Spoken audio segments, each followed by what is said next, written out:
Hello, this is the legendary Zoltan, and I finally played it.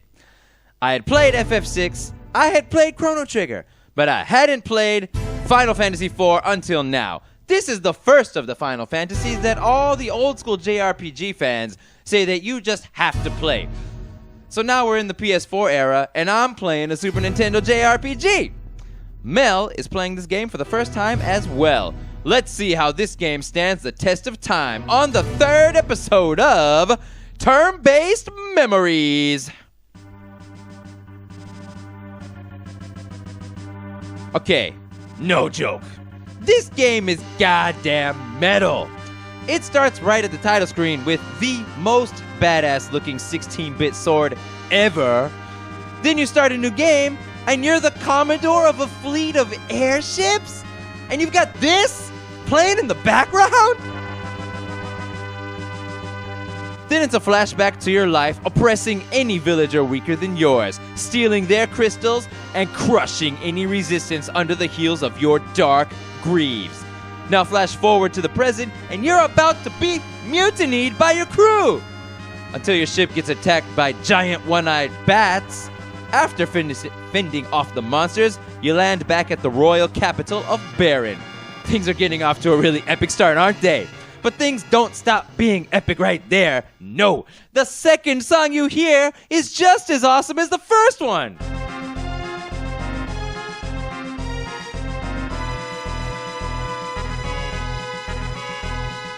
Reporting to King Baron, Cecil decides to defy his emo black armor and actually express his feelings about stealing crystals from innocent villages. And the king responds by saying, "You're fired." And this is the third song you hear in Final Fantasy IV.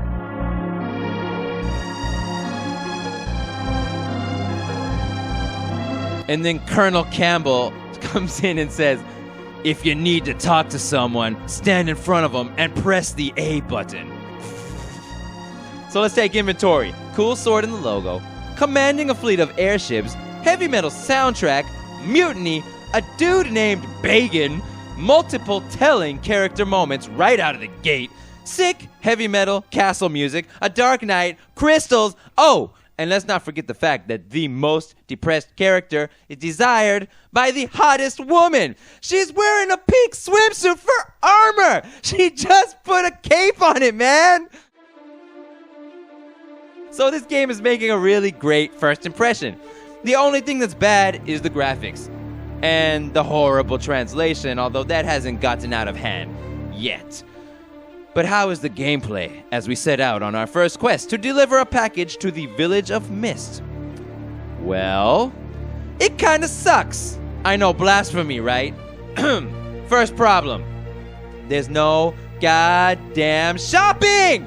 Why is the door to the weapon shop locked? Right after Kane was like, "Let's get supplies before we leave." I want to shop, goddammit. Second problem, there is no grind. Why the hell do we start at level 10? I want to know my base stats. An RPG character is a ball of clay, and I want to know if it's porcelain or Play-Doh. And every enemy just gets annihilated in a single blow. It's boring. Third problem, the secret passages are not secret. They're just right there where anybody can see them. What the hell is the point? And the problems continue on from there. As the game progresses, they get worse. The script gets less and less coherent. There are hardly any situations that fighting random battles feels worth it. The menu is sluggish as hell. Why can't I just press the L or R buttons to change the characters in the equip menu? Why is the sort option all the way down at the bottom of the goddamn item menu? This game is amazing until you have to play it. I'm sorry, but this is going to sound so stupid, but great story, great characters, and great music are not enough to carry an RPG. Not anymore. Not for me. It's got to have the gameplay as well. You know, I really care about Cecil and Rosa. I was getting genuinely worried that Rosa might get killed by Gomez. I was so happy when she rejoined the party permanently. I was so thrilled when Cecil defeated his own dark reflection and became a paladin. He was a sad, ugly man hiding his face behind a big black full-plate helmet. and then he magically transforms into a beautiful Italian man with wavy blonde hair, pearly white armor, and an aura of narcissism that rivals even me, the legendary Zoltan. And there are lots of other epic story moments throughout the game. So why don't I love this game? The gameplay is not actually that bad. So all the positives should be enough for me to enjoy it, right? Sorry. The game I want to compare this to, I just thought this was gonna be way, way better. Like, did I let the hype get to me? Sorry, let me continue with the script. I'll stop going off script. The game I want to compare this to is Xenogears. Xenogears is a game that also rides very heavily on the quality of the story, the characters, and the music. And it is my favorite game. Why didn't Final Fantasy IV, a game with similar strengths as my favorite game, not rank higher on the list? I suppose I can think of a few reasons. Xenogears has much better graphics, being a PS1 game. It has dramatic camera work, being a 3D game. And while the random battles also feel pointless to fight, the boss battles are 10 times more interesting, just overall. So maybe I'm wrong. Maybe Xenogears is also a bad game, and I need to be in the market for a new all-time favorite game. I didn't expect playing Final Fantasy IV to make me doubt my favorite game of all time. I can't wait to find out what Mel's opinion of this game is. Maybe he can talk some sense into me. But the way I see it, this game is just a gutted and pitiful version of what might have been an amazing RPG. Take it away from me, Mel.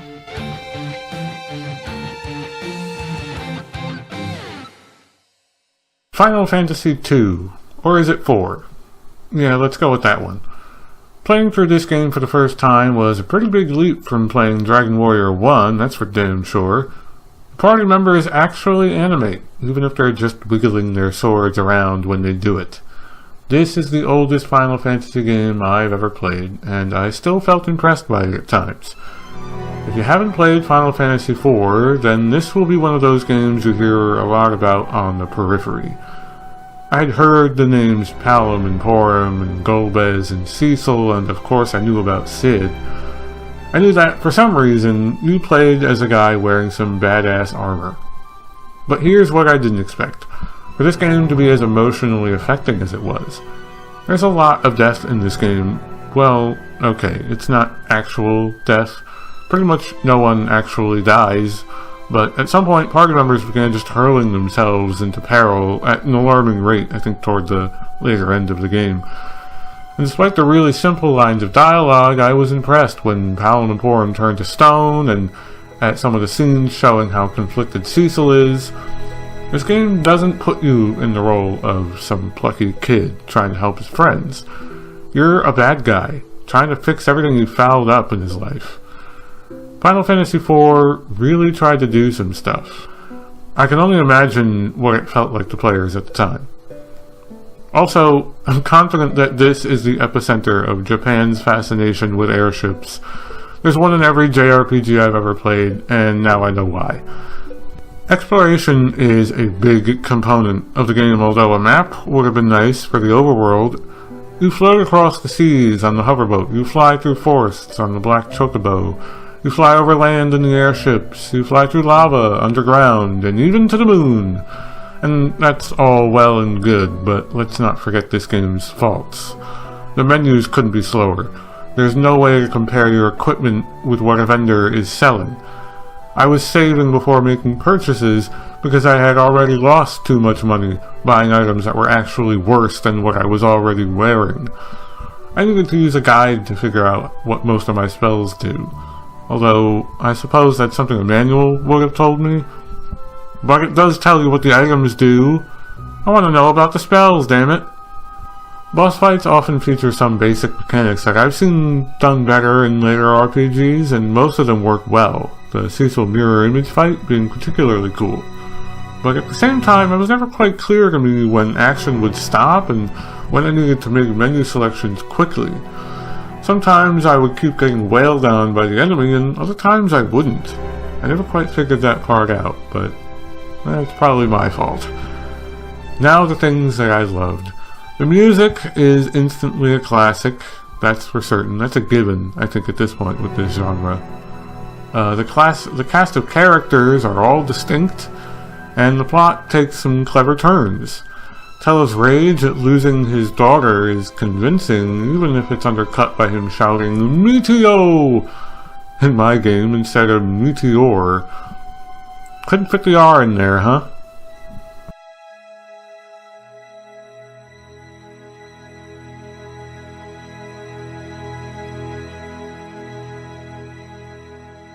And for our final segment, Zoltan and I will take turns asking each other questions we have drawn up about our time with the game.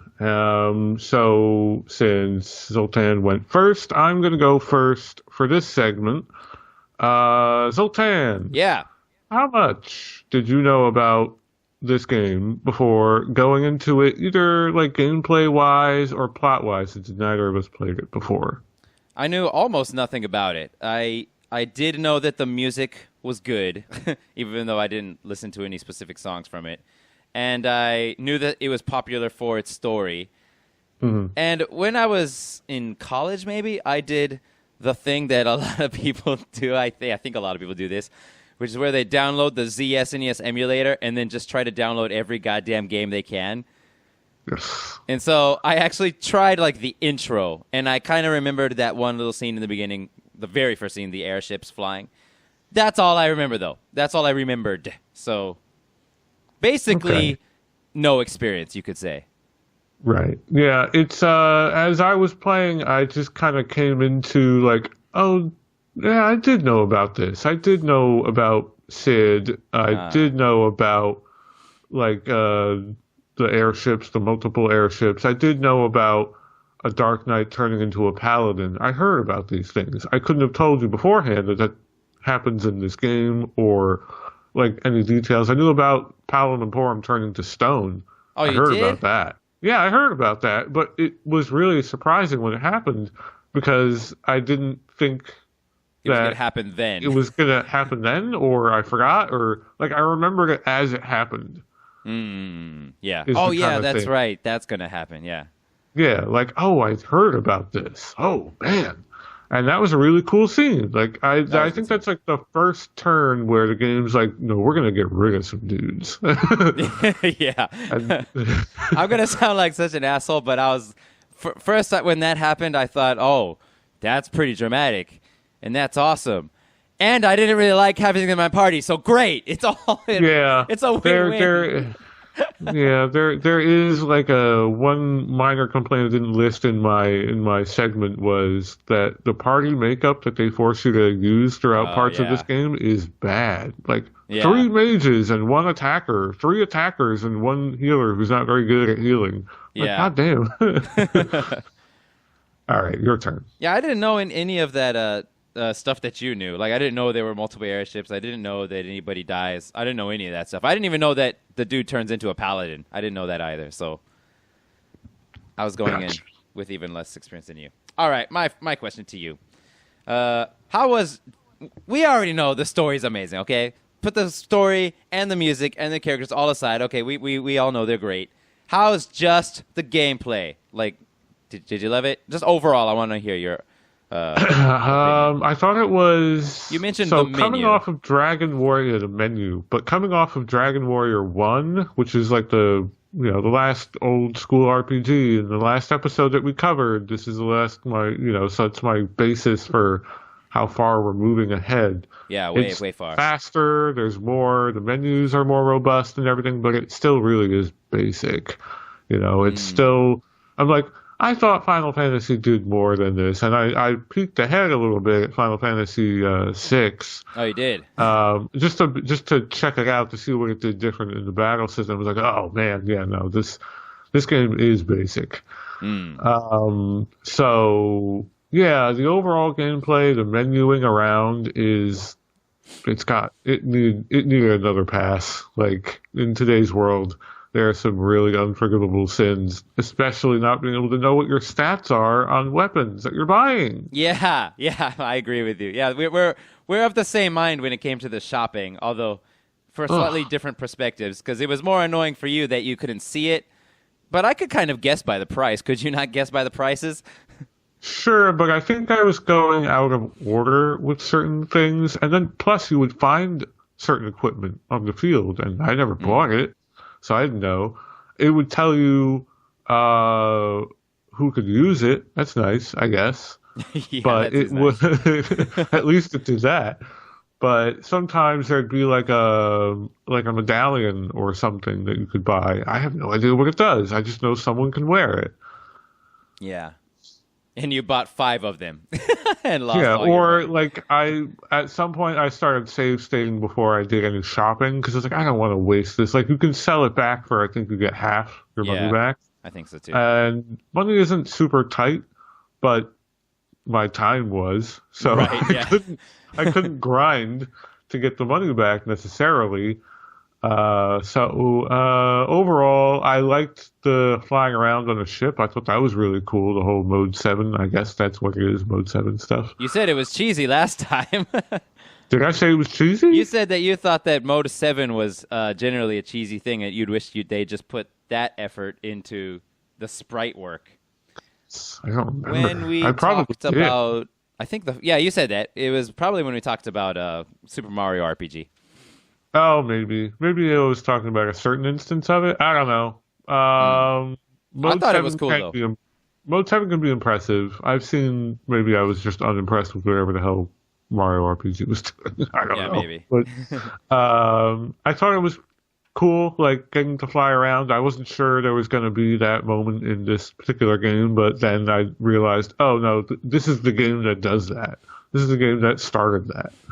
So that was cool. I didn't expect to get like multiple airships that you could use all at once. Like park this one next to that one. Yeah. That was cool. Or picking up the hoverboat. That was cool too. Yeah, picking it up with the freaking yeah. grappling hook with the hook was Yeah, it was awesome. really cool. They really tried to push some boundaries in terms of like what you're able to do in the game, and it was all like really like basic, like they were figuring it out.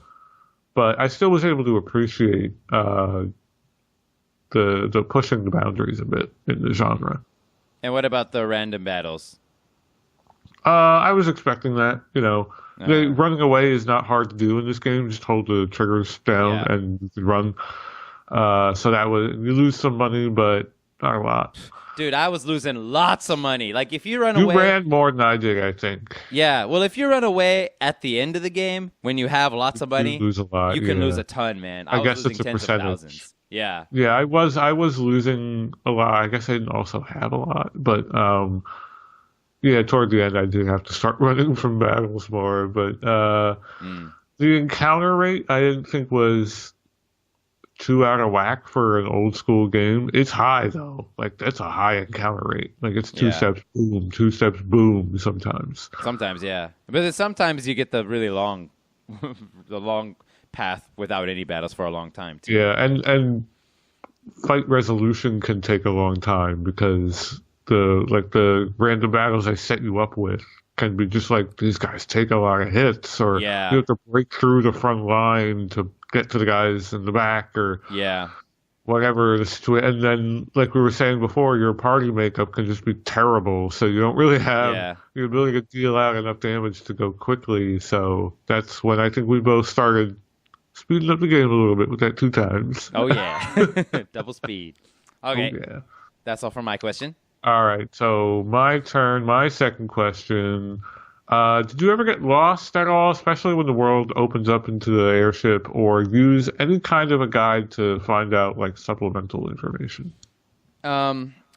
Well, I did get lost a little bit going from this. I don't remember what the name of the town or the name of the dungeon. You go from this one town to another dungeon, and from that town, the way you're supposed to get up to that dungeon is you're supposed to go get a chocobo, and then you can cross the freaking river. And I was like, I wasn't trying to cross the rivers Oh. because I was looking around. I was like, well, it's surrounded by water. How do I get over there? And I didn't have to. Magically, somehow, I ended up figuring it out. Yeah, I just went across there with a chocobo. I was like, whoa! I can go across the river in a chocobo because you can't go in the water generally Right. anywhere else. I don't think. So the black chocobo. I used the black chocobo, but I think you. Right. No, the black chocobo is the one that flies, right? Yeah, it does. I No, thought you needed it for that one no. because it can land in the forest. Well, you need that for a certain part too, but no, no, no. Oh, it's something else. The first place where you can get a black chocobo, I just got a regular chocobo, and I just Yeah. walked right across the freaking river. I don't recall having to do that. Maybe I figured out a different way. Did you I use the don't black know. chocobo? I used the black chocobo. Hmm. I thought you had to for the part we're talking about, but Yeah, maybe I wish I could don't. remember the name of the I, town I and the think name of it's the like dungeon. Flavio. Is it the one that's next to a waterfall? You mean Fabul? Fabul. No, No. that's Jan's Fabul is where place. Gang is from. Yeah. That's like in the desert almost or something. No, there's another place that's like Yeah, there are lush. waterfalls And, next to it. Yeah, I think yeah, there there's are. like a bunch of dancers there. Yeah, and then you have to go like You have to northeast go from that north town. to like a cave A that's cave, near forest. exactly. Yeah. Yeah, I don't. I think I used a black chocobo, and they can just fly. Hmm. So I guess you didn't pick the black chocobo. I guess not. Yeah, later Shame I on used it. you. You used it later, right? Yeah. Yeah, you have to use it later. Yeah. Yeah. But finding the where you can land your damn airship in that tiny like 2-inch space wasn't fun. Yeah. But so you didn't use outside guide to like figure out what your magic does? I didn't use it for that. I have this vague memory that I used it to check something, but I can't remember what it was. Another place. Yeah, I had to use it to know what my spells did some of the time. Yeah, there were some of them that I just like, whatever, I don't need that spell. Didn't look it up. Like there was, what is it? Peep and Sight, right? And Yeah. I was sure one or both of them is to find out the enemy's HP, but most of the time it never showed it. Like Yeah, I used I it and then used nothing it- happened. Right. It tells you their HP, but it also tells you what they're weak against element-wise. That's all I used it for, and I didn't use it a lot. I think, well, I should have just used it a lot on random battles because I kept trying to use it on bosses and nothing happened. Of course, boss imagery. Nothing works. Nothing applies to bosses. Just hit them with your normal attacks. Thanks, RPGs. Yeah. So the other place I got a little bit lost was on the moon. Could not, for the longest time, find the first cave you need to enter. It's called Yeah, the that was confusing. I wasn't sure where I was able to land, even. Yeah. So at first I thought that like there's the upper ground and the lower ground. Yeah. At first I thought all the lower ground was off limits, but no, you just have to find a generally A uncratered, ramp. just a place that's like kind of uncratered and not like Uh-oh. have too many rocks, and you can actually go ahead and land there. But then Yeah. you can see a lot of the caves from the airship, from Yeah. the airship view, but the one that you need to find is like so hard to see. And so I was like trying to like I was tracing with my finger, okay, so if I go this way, I can get to that cave. And it's like it took me forever, but eventually I found that one also without a guide. So what the hell did I look up? I can't remember, but I feel like I looked up something. At some point, I think right around when you start to leave the underground is when I got lost. Like, I was like, where do I have to go? Like, I found extra towns to the south, and it turns out you don't have to go there. And I got, like, lost and stuck there on a boss for a while. I was like, oh, I looked up a guide just to see where to go next, not to follow the whole thing. Was And I that was like, oh, I don't have to go here. It's the place where the summon monsters live. Yeah, you got stuck on Asura or Leviathan? Leviathan. Really? I got stuck on him. Asura for a while there. I don't know why. I guess I kind of figured out the gimmick of Asura, but Leviathan, he was just dealing too much damage. I couldn't survive. He was just big waving me too much. Yeah. I just lightning 3'd his ass a few times and he was gone. Yeah, you must have been a higher level. I don't remember my level at the moment, but I think I looked up one guide for him, and it was like, oh, I should be 10 levels higher than I am. Yeah. Yeah. So you ended up beating Asura. Asura, it took me like 5 tries, man. Like, did you? I think there's like a gimmick to that fight that makes it easy. Like, well, what I 'cause did she was uses like, reflect on herself, right? No. She uses heal on herself. So I casted reflect on her, and then started just, Right. like wailing on her. But That's it. But you don't know when that reflect is going to go down. And the first time she gets like even one cure spell on herself, if it's the cure 3, Yeah. it's like full heal again. So Then I think I must have gotten lucky because I did reflect on her, and then I always got healed. So she never Yeah. got her own heal off. I Yeah. think that's how I won. Yeah, that was pretty crazy. Yeah, so Yeah. overall, The only basically, thing, yeah. Go ahead. yeah, overall, basically, I didn't use the guide. Actually, I think I did. Actually, now that you mentioned the same place that you used it, after going back up to the overworld again, I think now where do I go? And I think I checked the guide for that one. I think so. Maybe that was it. That was it. Yeah. All right. Your turn. Okay. Question number 4.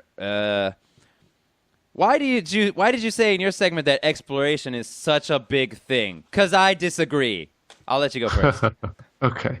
Because of the airship, because of the way the world opens up in a way that it doesn't in games like, I mean, the world is open in a game like Dragon Quest. There is exploration, but you're never given that same degree of freedom where it's like, where do I go? I'm not worrying about fighting right now. I'm just worrying about looking at where to go, landing at places right next to a town, right next to a key location, and then just sort of poking around, going to town, don't have to worry about gameplay, and giving you multiple forms of transit that do this and do it to varying limited degrees, either through lava, not through lava, over the ocean, not on the ocean, the hoverboat, all those things made it feel like this game was really trying to emphasize specifically like going on a journey, like traveling, but not necessarily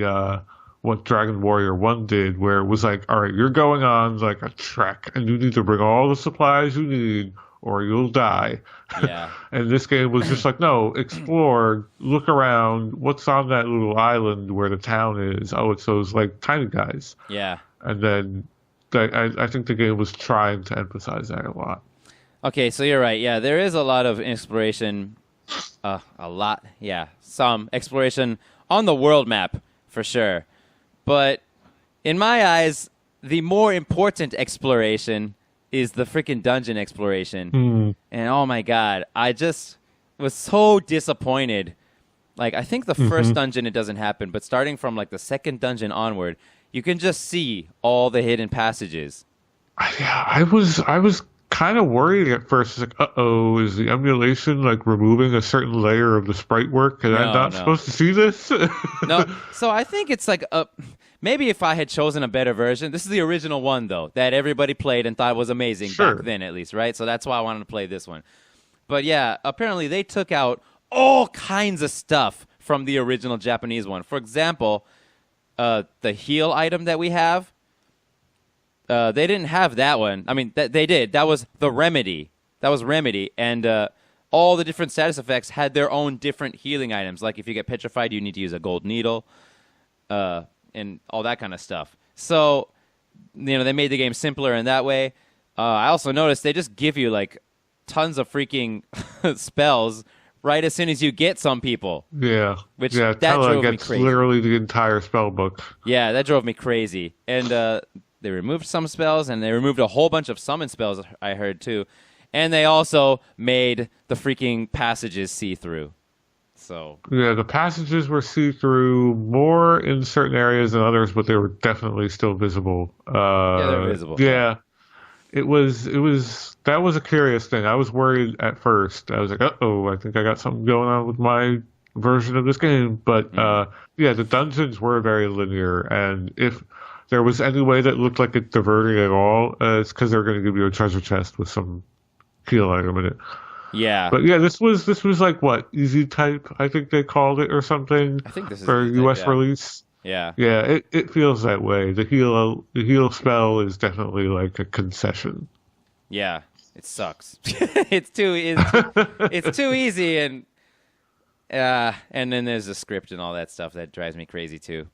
But You yeah, don't want to scroll through that menu more and find those gold needles and echo herbs or whatever they're called. so I guess that's the reason.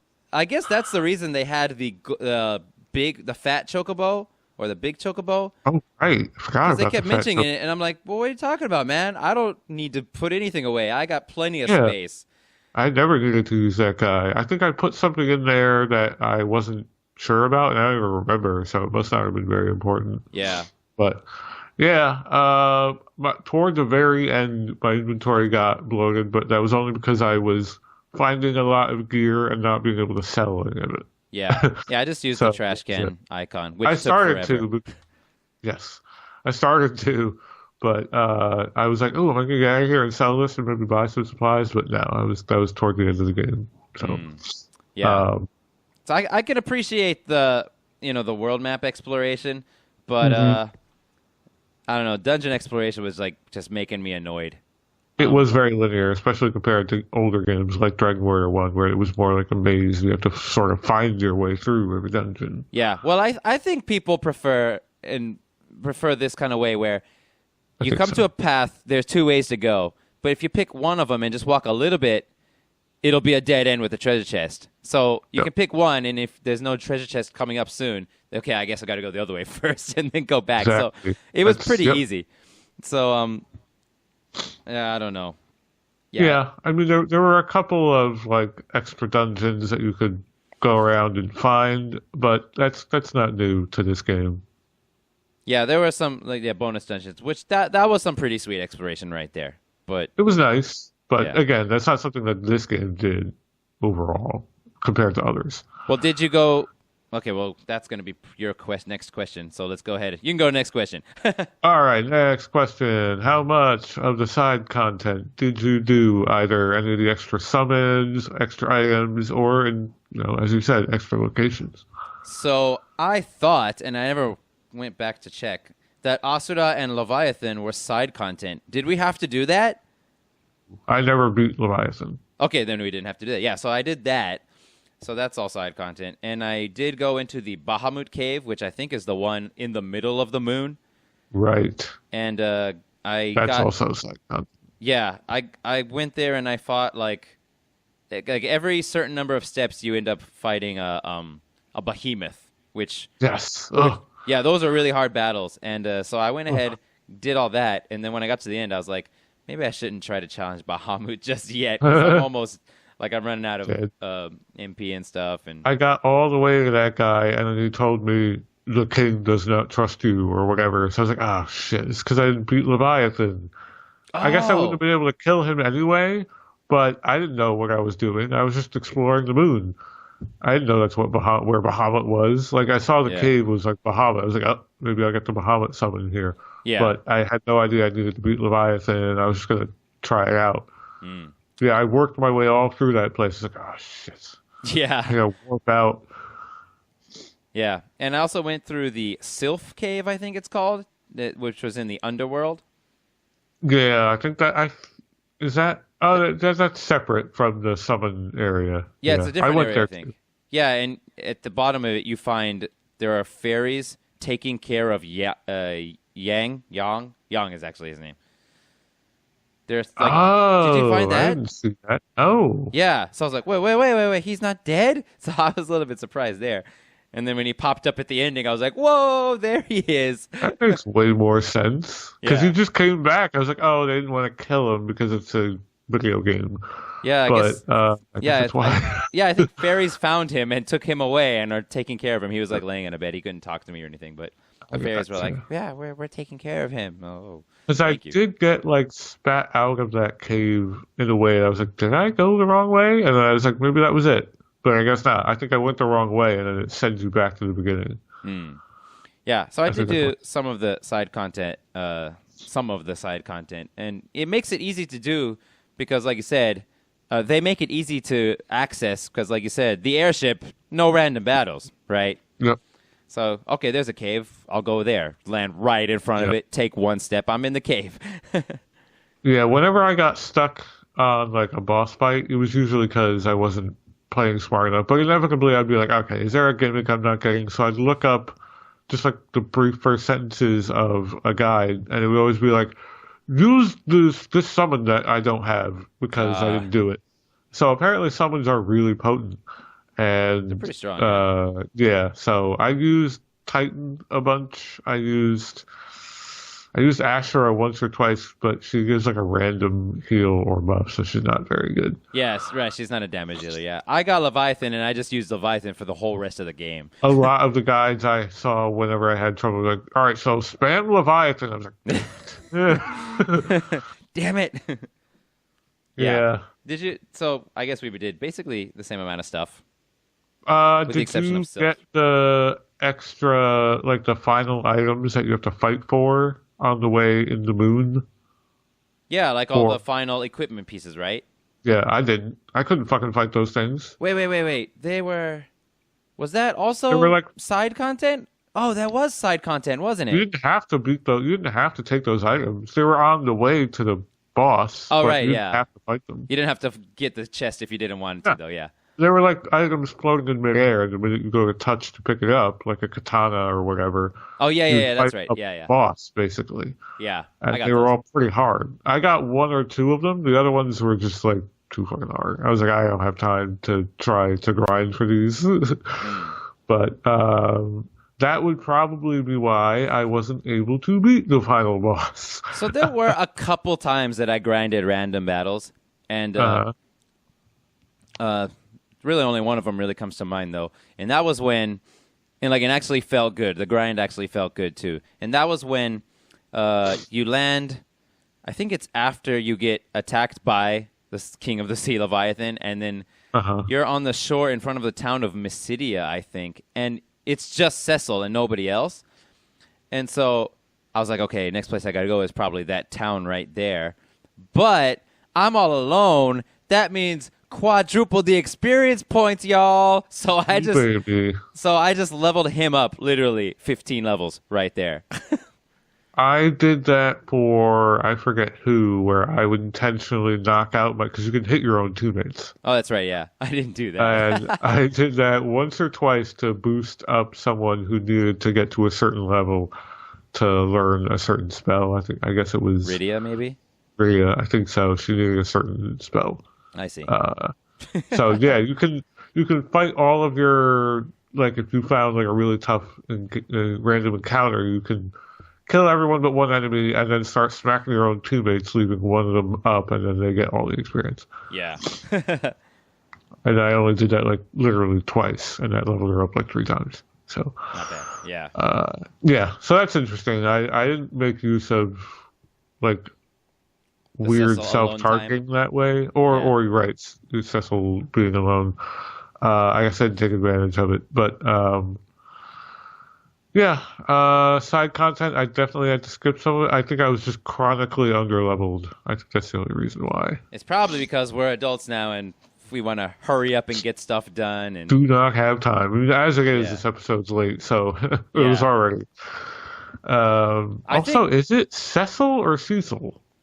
I pronounced it Cecil, and the Japanese version is Seshiru, so that would be Cecil. Okay. But, I mean, Japanese are using, a name that actually exists, right? Isn't that an Italian name? Yeah, it's I don't know exactly where it comes from. I've seen it written and pronounced Cecil, but I mean Cecil, I don't know, whatever.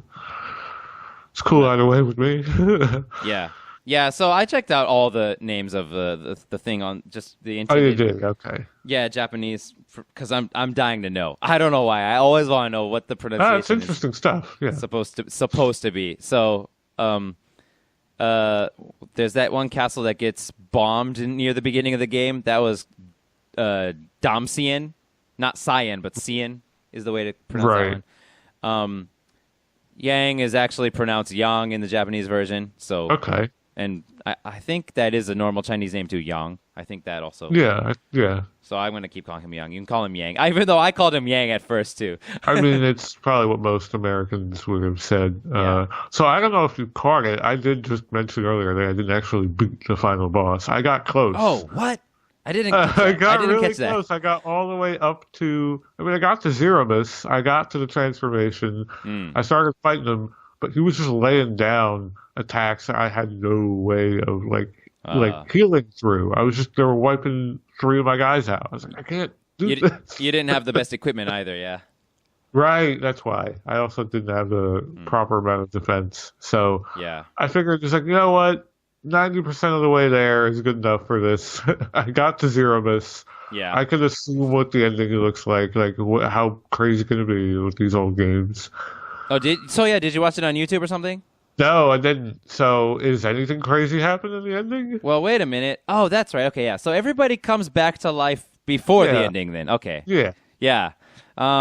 Yeah, I don't remember anything in Probably particular. nothing memorable, right? Like Yeah. all the big reveals happened before. Like, oh, everyone's here. Let's all get together, gang, and Yeah. fight them. Yeah, And yeah, shoot. That's right. They were all driving tanks. That's right. that's right. Yeah. Yeah, it was cool. Like the whole Colossus thing coming That was out of the cool. Yeah, that was awesome. mountain. That was cool. It looked janky as hell, but it was cool. I give them points for effort on that one, Yeah. though. They spent a long time like showing us that animation. Like, dude, we Yeah, made a they freaking did. robot. Watch this. And so he'd take I like was one step and then shoot a beam. timing my way through that like crazy. I was like, that's enough, robot. That is enough. It took forever, man. I Like I didn't was see two timing. timing, and I was like, "Woof, this is taking a while. How long would this be a normal?" Jeez. Yeah, it took a while. Okay, so are we done with side content? I think we're done with side content. I can get to the outro unless you have something. We haven't Oh no, got you have one more question. more question That's right. from me. Go ahead. Yeah. So, how important is the story of an RPG? For example, if you don't like this, and this about it, can the story save it and make it awesome? What do you think? In my book, I weight the story far less than the gameplay. I'm the same. And I came to this realization a while ago when I found myself playing a lot of a game that has a really horrible story and segment. That's Grandia Extreme on the Oh, PS2. I always wanted to play that one. Terrible, like non-existent story, really bad conceit for everything. The characters are bad, but the gameplay is more Grandia 2, and I really like Grandia 2. And Yeah. I realized I'm getting through this just because the gameplay is good. And if the gameplay isn't good, or if it's not like what I enjoy, it's too much of a hurdle to get. Like the story is usually, especially with these games of this era, and I would argue up until kind of recently, story in games were largely window dressing to get you through the gameplay elements. Get You you know, through them like it's a chore. like what To kind of motivate order you, I guess. reward you to motivate you? Like what a lot of games would do, especially in the PS2 era, was they would reward you with a cutscene, Yeah. like a CGI cutscene, and that's kind of how plot was treated, like a treat. Like, ooh, look at this sort of insubstantial eye candy. Now Yeah. get back to playing this turn-based thing that you came here for. Yeah, yeah. A couple of our favorite games, like Final Fantasy 12, and then you also like Xenosaga, or just I like Xenosaga? Yeah, I did. Yeah, I like that. especially Xenosaga. Everybody talks about pacing and all that. I'm Sure. like, dude, this is the pace I want. I want the long, Yeah, brutal I liked dungeon, it. and then the long, awesome cutscene. Yeah, I really liked it. I totally that loop is totally cool with me. I like the idea of like a really, really hard boss, and then you get like 20 minutes to kick back and listen to some exposition. I'm Yeah. cool with that. Me too. I know a lot of people aren't. Hmm. I really enjoyed it. Like I got because that's exactly what they were treating that as. I was like, and that's what I did. I was like, sit back and relax. I Eat get a steak drink while I after watch it. yeah, I would get a drink after I've finished a really tough boss fight because I knew my reward was some long dialogue. Yeah. So- Yeah, and yeah, it seems like everybody says the pacing is bad. Like there's this about any game that they say it like there's a objectively good pace for the story. Like everybody, I guess everybody feels the same, which is the way that we don't feel, which is that it should be spliced in little by little, peppered in throughout the game or whatever.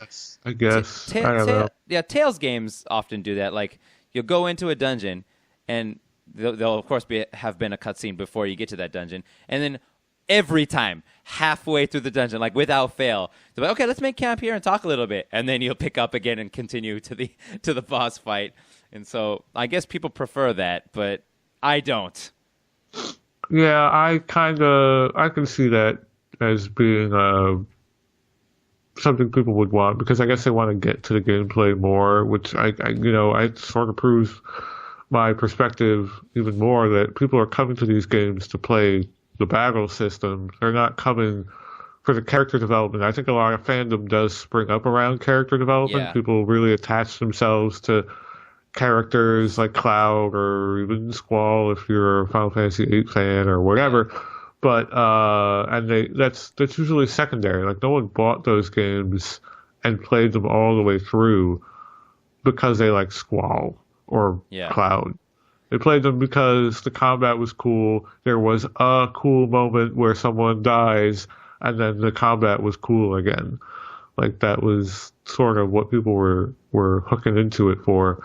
So yeah, if the combat is a chore, or if any other gameplay interface is just bad, like I actively messed up in this game because when you go to use a spell in Final Fantasy IV, it takes 2 button presses to select a spell, then select who you're using it on. But if you use an item, it takes 3 because it thinks you might want to rearrange your item. Yeah, I know. And I would constantly do that instead of use it because the game's like semi-real time. I have on the timetable. I can't just take forever in the menu.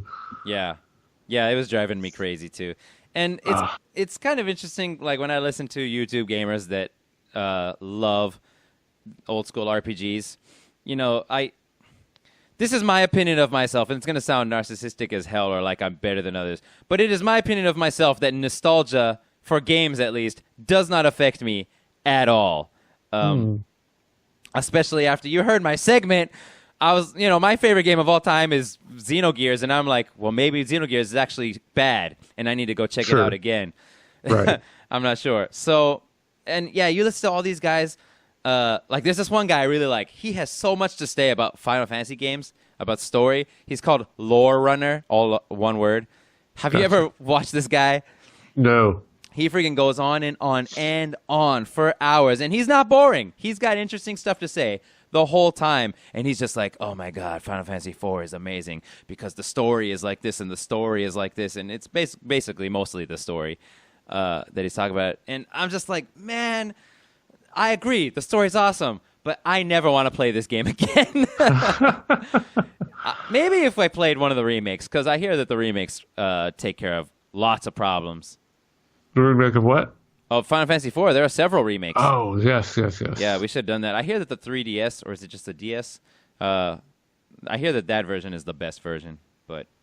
I looked into them because as I was playing through this, I was like, aren't there other versions? And then I looked at it, and yeah, there's like 3DS versions. I don't know.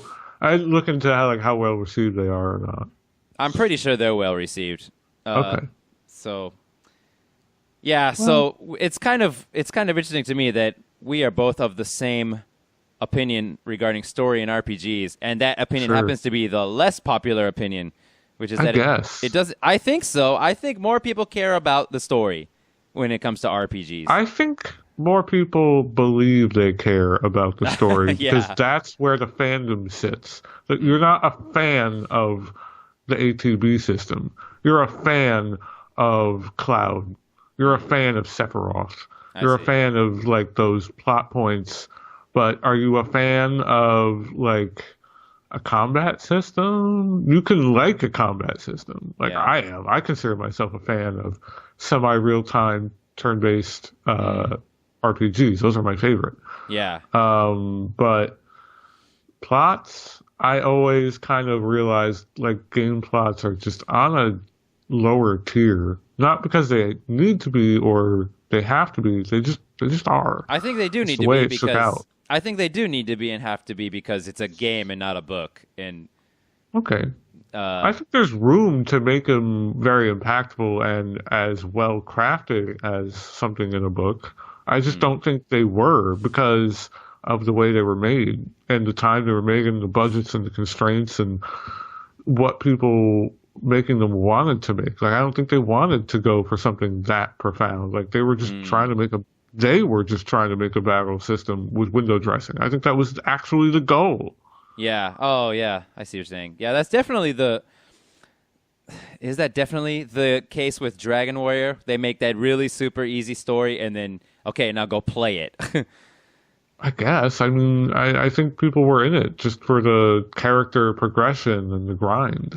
Yeah. I mean, what story is there in Dragon Warrior? Not much. Well, in that first one, not much, admittedly. But they get bigger and bigger I mean, you played 8, They right? do. That was a big one, right? Yeah, but I play 8, and the story is very forgettable in that game. And But I think in most Dragon Quest or Dragon Warrior games, they're very basic. Yeah, it's I don't know.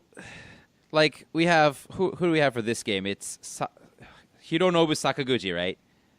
Yeah. Yes. Who makes? I think he usually writes the scenarios for the old Final Fantasies, and he's the director of the games as well.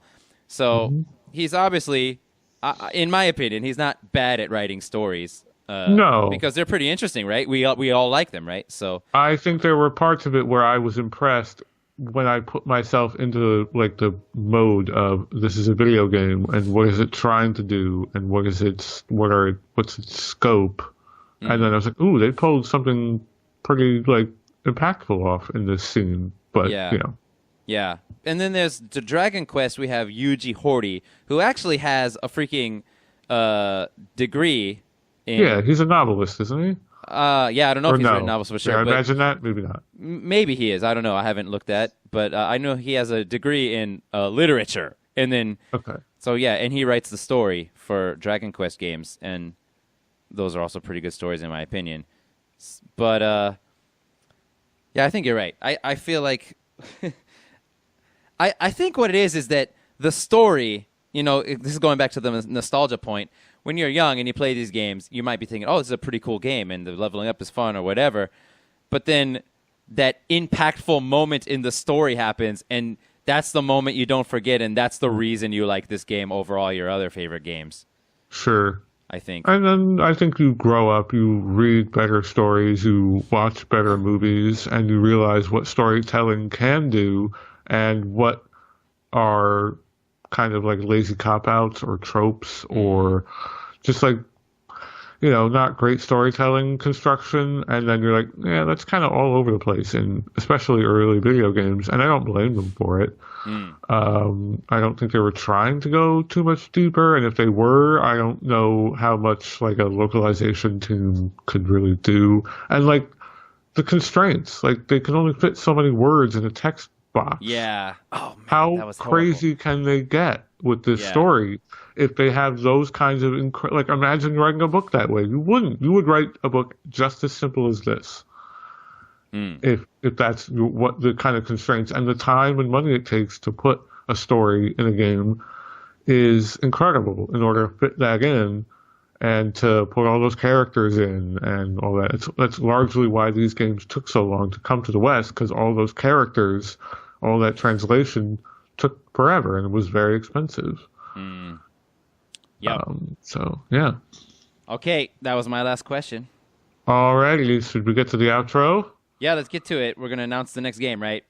We are. So what is your experience, if any, with Shadow Hearts Covenant? I have not played it at all. Oh, I haven't looked up anything about it either. Haven't watched any videos about it. But I have heard that people think it's awesome. Okay. Now, have you played any other games in the Shadow Hearts series? I think I played like half of the original Shadow Hearts. Okay. But So you know I just the remember combat system. That's like that ring that spins around, right? Yes. That's the only thing I remember. And I don't really remember the story of the first one. And it had a kind of dark horror atmosphere. Is that right? Yep. Okay. That's right. That's it. That's all I know. No spoilers or anything. That's enough. Yeah, that's enough to get you on the page that you need to be on, and I think that will be our next episode. Yep. Not the next episode. We'll do something a little different for the next episode, and the following episode will be that game. Okay. Yeah. All right. We'll iron this all out, folks. Yeah. All right. So I think that will round it out for this episode. I want to thank my co-host, Zoltan. Yep. Thank you very much, Mel. And I want to thank you for listening and telling anyone who likes RPGs about our show. Yeah. And subscribing if you want to keep up to date with our admittedly irregular release schedule. Yep. Still no release schedule that you can count on. Don't count on anything. None that you can count on. The on paper schedule is a monthly release. So check back if you're not really actively checking your subscription boxes on roughly a monthly thing. But we're going to try to also have supplemental episodes peppered in between these turn-based memory, like big, long episodes. Yeah. So you'll want to subscribe and see when those things drop out. I agree. Yes, That's all I have to add. All right, that'll do it for the both of us. Thank you for watching, everyone. Thank you. Goodbye. Bye.